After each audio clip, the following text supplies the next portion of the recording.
आपल्या विद्यालयामध्ये गरजू विद्यार्थ्यांना विद्यार्थिनींना शैक्षणिक साहित्य वाटप करण्यात येत आहे। खरं तर असे जे उपक्रम आहेत, हे उपक्रम असे शालेय भागातून राबवलेले फार महत्त्वाचे आहेत। कारण याच्यामध्ये ज्या गरजू विद्यार्थिनी असतात त्यांना या शिक्षणामध्ये निश्चितच याचा फायदा होत असतो आणि अशा उपक्रम विद्यार्थ्यांनाही त्यांच्या शैक्षणिक वाटचालीसाठी मोलाची मदत होत असते। एवढंच नाही तर देण्यातला आनंद आणि इतरांच्या चेहऱ्यावरचे हास्य हेच खरे समाधान मानले जाते आणि याच धर्तीतून आपल्या या विद्यालयामध्ये आज ज्या गरजू विद्यार्थिनी आहेत ज्यांना खरंच त्याची आवश्यकता आहे अशा विद्यार्थिनींना शालेय शैक्षणिक साहित्य वाटप होणार आहे।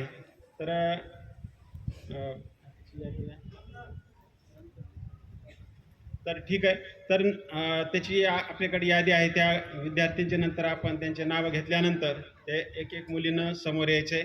तत्पूर्वी आपण ह्या वाटपापूर्वी ज्यांनी आपल्याला या छानसा असा उपक्रम आपल्या शाळेमध्ये राबवण्यासाठी आपल्याला खरंच ही संधी आहे आपल्याला, तर प्रथम त्यांचा आपण पुष्पगुच्छ देऊन सत्कार करणार आहोत। मी बालासाहेब फपाळ यांना विनंती करतो त्यांनी हा आमचा छोटेखानी सत्कार करावा। सत्कार करण्यासाठी मी आपल्या विद्यालयाचे आदरणीय मुख्याध्यापक श्री काळे सर यांना विनंती करतो की त्यांनी फपाळ सरांचा सत्कार करावा।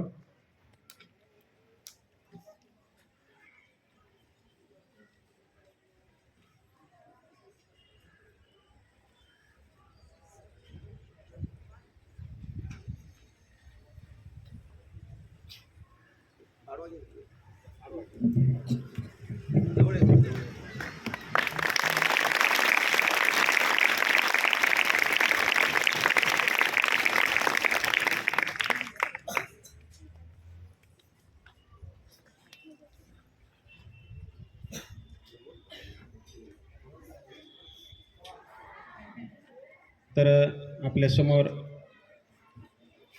ज्यांनी हा उपक्रम राबवला किंवा आपल्या विद्यालयामध्ये राबवण्यास आपल्या संधी दिली, हे साहित्य आपल्या विद्यालयामध्ये गरजू विद्यार्थ्यांसाठी ज्यांनी इथपर्यंत पोहोचती केला असे पत्रकार बालासाहेबजी फपाळ आपल्याला या उपक्रमाबद्दल आपले थोडक्यात मत व्यक्त करतील।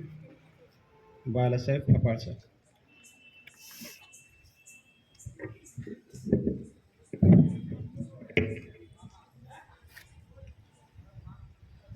वक्रतुंड महाकाय सूर्यकोटी समप्रभ निर्विघ्नं कुरु मे देव सर्वकार्येषु सर्वदा। गणेशजीला वंदन। आज आपल्या इंदिरा गांधी कन्या विद्यालयामध्ये छोटेखानी हा कार्यक्रम घेण्याचा योग। आज या छोटेखानी कार्यक्रमाचे अध्यक्ष आदरणीय मुख्याध्यापक काळे सर, तसेच व्यासपीठावर गुरुजन वर्ग,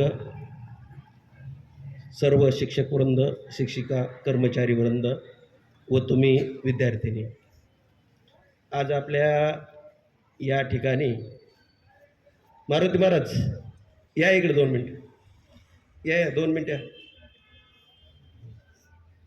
आमचे मित्र श्री हरिभक्तीपरायण मारुती महाराज सुरवसे, खरोखर आज या ठिकाणी कार्यक्रम घेण्याचा योग, जे मुलं ज्या मुलींना आई नाही वडील नाही अशा मुलींना आपण शाळेची बॅग आणि अर्धा डझन वह्या आणि 1 पेन आपण देत आहोत। त्याचं कारण असं आहे की मी जनसामान्याचा विकासनामा वृत्तपत्राचा संपादक असल्या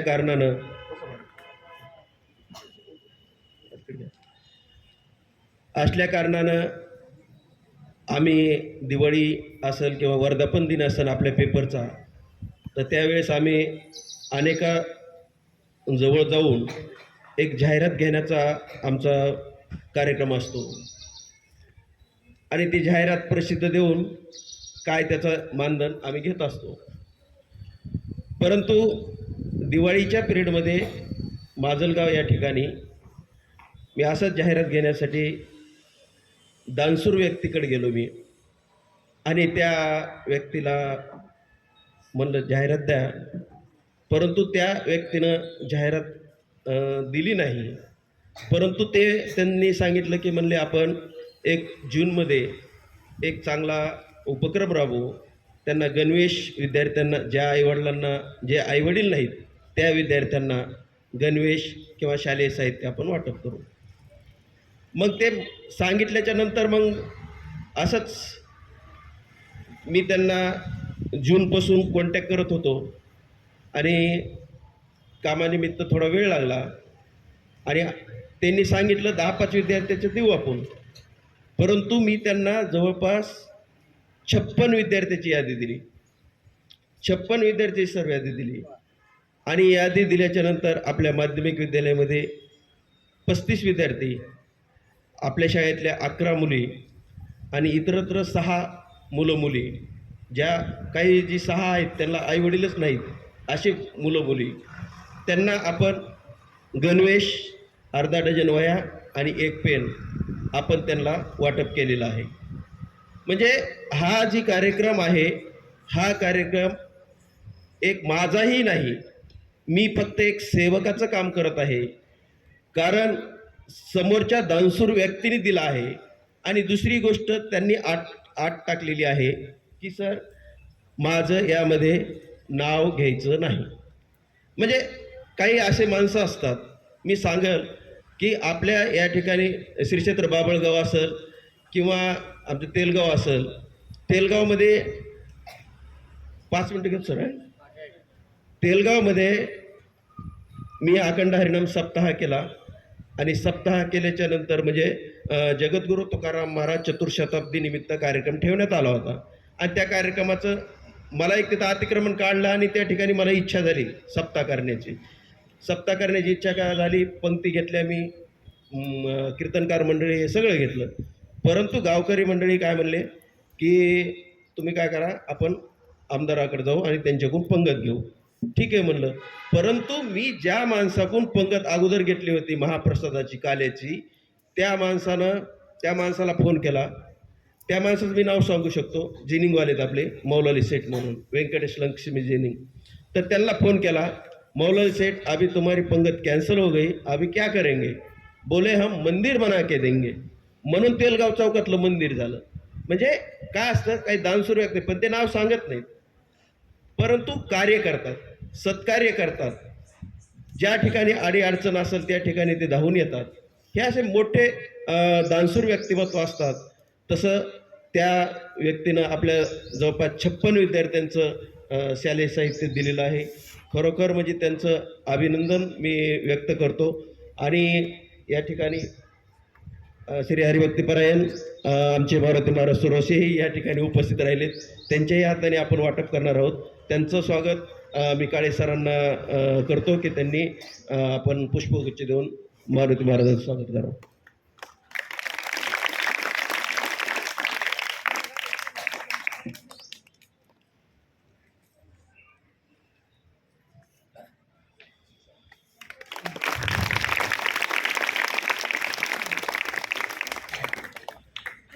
तर आज या ठिकाणी मारुती महाराजही उपस्थित आहेत. त्यांचे मी आभार व्यक्त करतो. मी जास्त काही नाही, परंतु एक थोडक्यात सांगतो.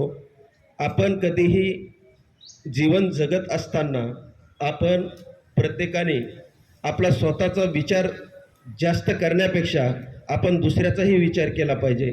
म्हणजे माझा म्हणण्याचा उद्देश असा आहे की आपण कुठं एखादा दीन आहे, दुबळा आहे, गरीब आहे, असे जे विद्यार्थी आहेत त्यांना सहकार्य केलं पाहिजे. कारण काय, आपण कुणी कितीही सप्ताहासाठी पट्टी देईल, कुणी कितीही काही करेल, परंतु त्या सप्ताहाच्या पट्टीपेक्षा हे शालेय साहित्य जर आपण दिलं तर तो विद्यार्थी चांगला घडला जाईल आणि त्याचं भविष्य चांगलं होईल. ते महाराष्ट्राचा एक चांगला नागरिक होईल, मुख्यमंत्री होईल, पंतप्रधान होईल, अशी आपण अपेक्षा व्यक्त केली पाहिजे. कारण का प्रत्येक जगत असताना आपण प्रत्येक चांगल्या गोष्टी घेतल्या पाहिजेत, चांगला आदर्श माणूस घडलं पाहिजे. काल आता आम्ही या ठिकाणी गुणवंत MBBSला लागलेल्या काल त्यांचा सत्कार झाला इथं, डॉक्टर ओमप्रकाश शेट्टी त्यांच्या इथं. ते खरोखर त्यांनी सांगितलं की जे की काय असतं माहिती का, आज सत्कार हे छोटा असू द्या परंतु हे मोलाचं आहे, हे महत्त्वाचा सत्कार आहे, हे बक्षीस हे महत्त्वाचं असतंय आणि ते प्रत्येक याने आपणही दुसऱ्या ह्याच्यातून आणखी जर काही झालं तर नक्कीच सर मी आणण्याचा प्रयत्न करेन, देण्याचा प्रयत्न करेन. माझं लांबत चाललेलं भाषण थांबवतो. रामकृष्ण हरी.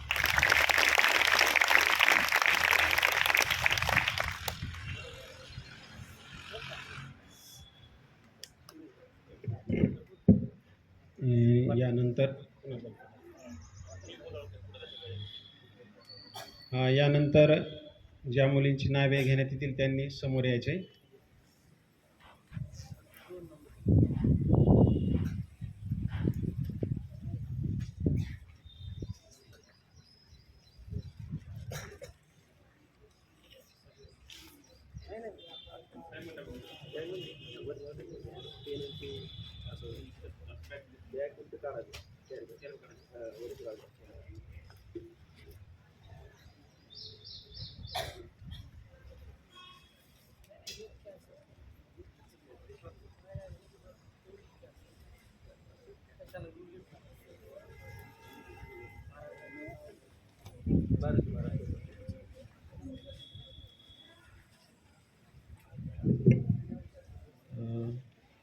प्रथम इयत्ता 6वीची विद्यार्थिनी आहे कुमारी गरड अंकिता परमेश्वर, तिनं समोर यायचं आहे.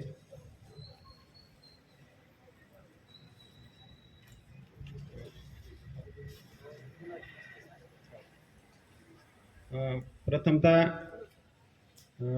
मारुती महाराज सुरवशे हे आपल्या इथं या कार्यक्रमाला उपस्थित राहिले. त्यांच्या हस्ते आपण गरड अंकिता परमेश्वर हिला साहित्य वाटप करणार आहोत.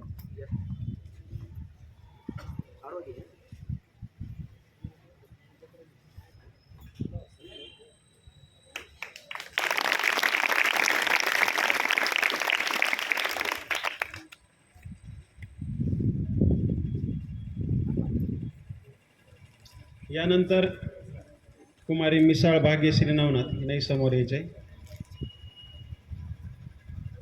हिलाही शैक्षणिक साहित्य वाटप होत आहे. सगळ्यांनी जरा मोठे टाळ्या. त्यानंतर कुमारी सोळंके आरती अंगद वर्ग 9वा हिलाही शैक्षणिक वाटप साहित्य होत आहे.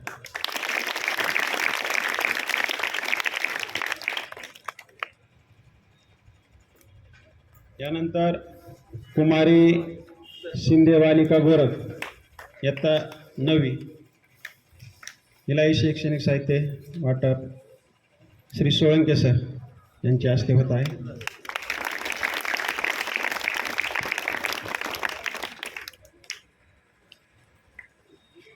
यानंतर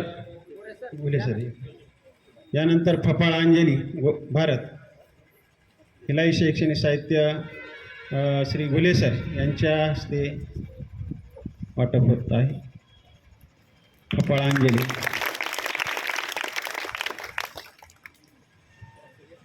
यानंतर कुमारी फपाळ प्रतीक्षा भारत वर्ग 7वा डाके सर थोरात सर.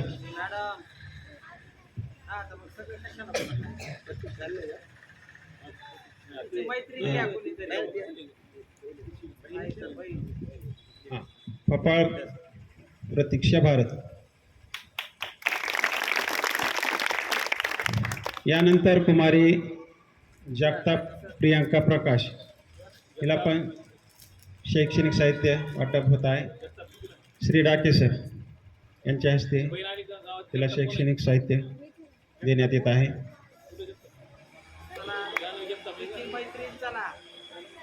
चला ते उभा टाक. चला दुसरीकडे दे ना. जगताप जान्हवी अर्जुन यांचा.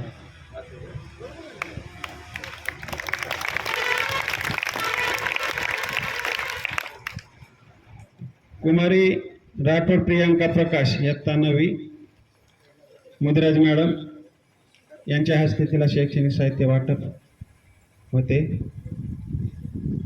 राठोड प्रियांका प्रकाश. त्यानंतर कुमारी राठोड वर्षा प्रकाश. तुझीच आहे ना? ठेवती खाली ते, हां. नाही पण तू आलेली आहे का ती वर्गात आहे का? राठकर मॅडम यांनी तिला साहित्य वाटप करायचे. राठोड वर्षा प्रकाश.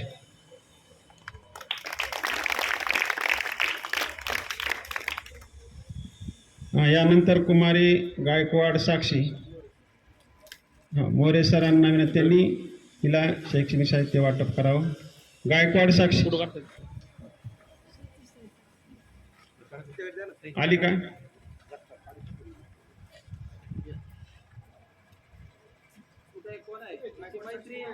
गायकवाड आली नाही का? 12वीची या ना मुलगी.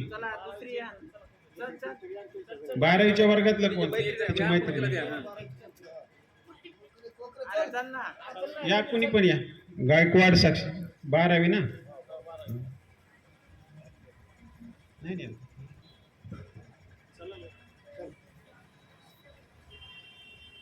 प्रतिनिधित्व करायचं.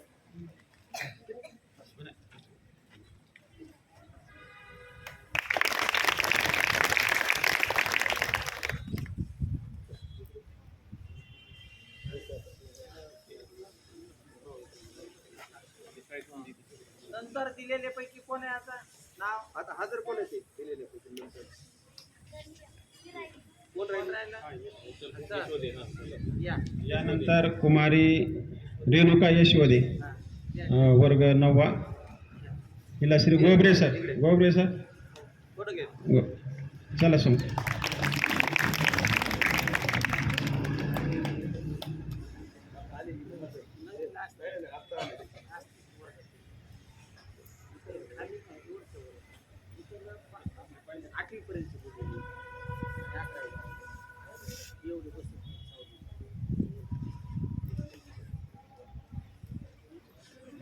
यानंतर या कार्यक्रमाचे अध्यक्ष आदरणीय मुख्याध्यापक श्री काळे सर हे 2 शब्द आपल्यासमोर व्यक्त करतील.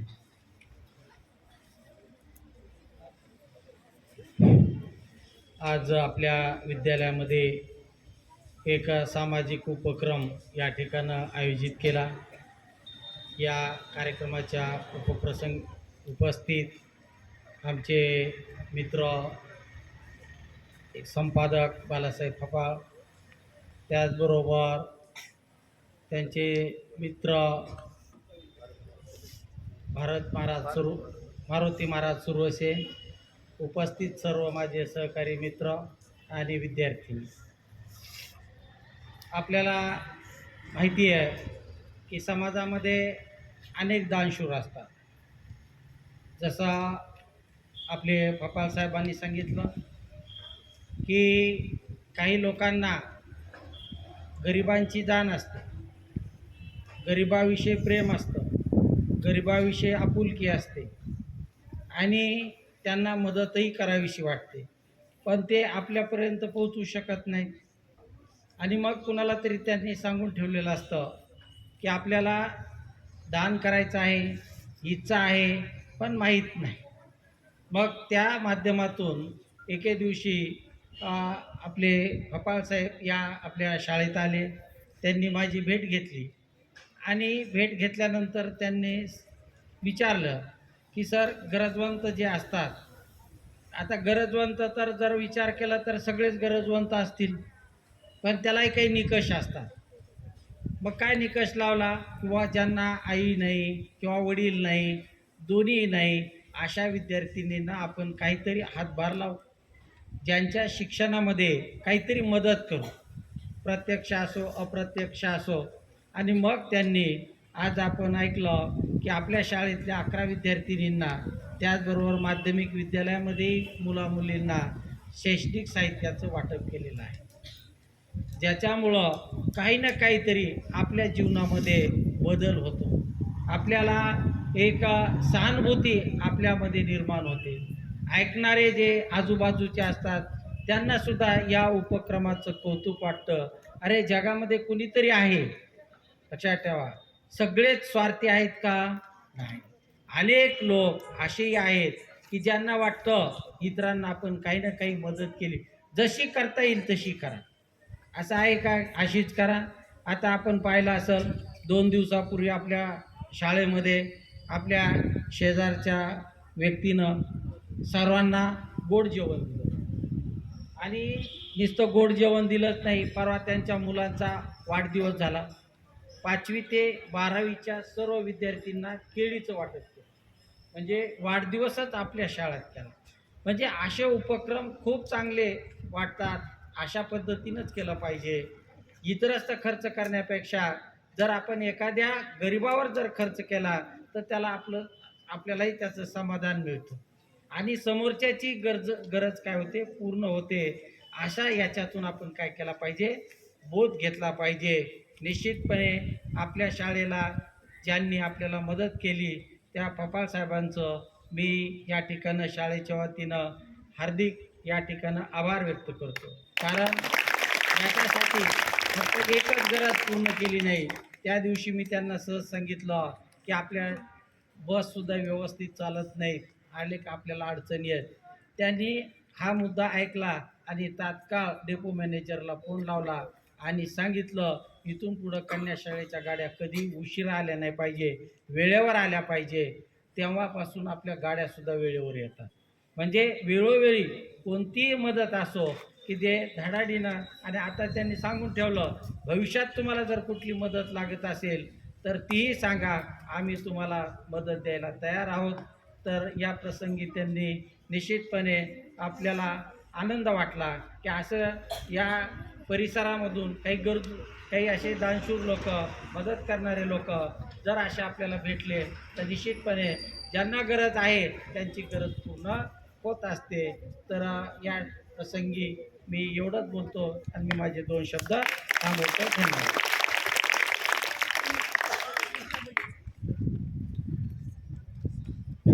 खरं तर हा कार्यक्रम मोठाही घेता आला असता, परंतु ऊन होतं त्याच्यामुळं आपण सगळ्या मुलींना इथं बसता येणार नव्हतं, म्हणून आपण काही 2-3च वर्ग बोलावले होते खाली.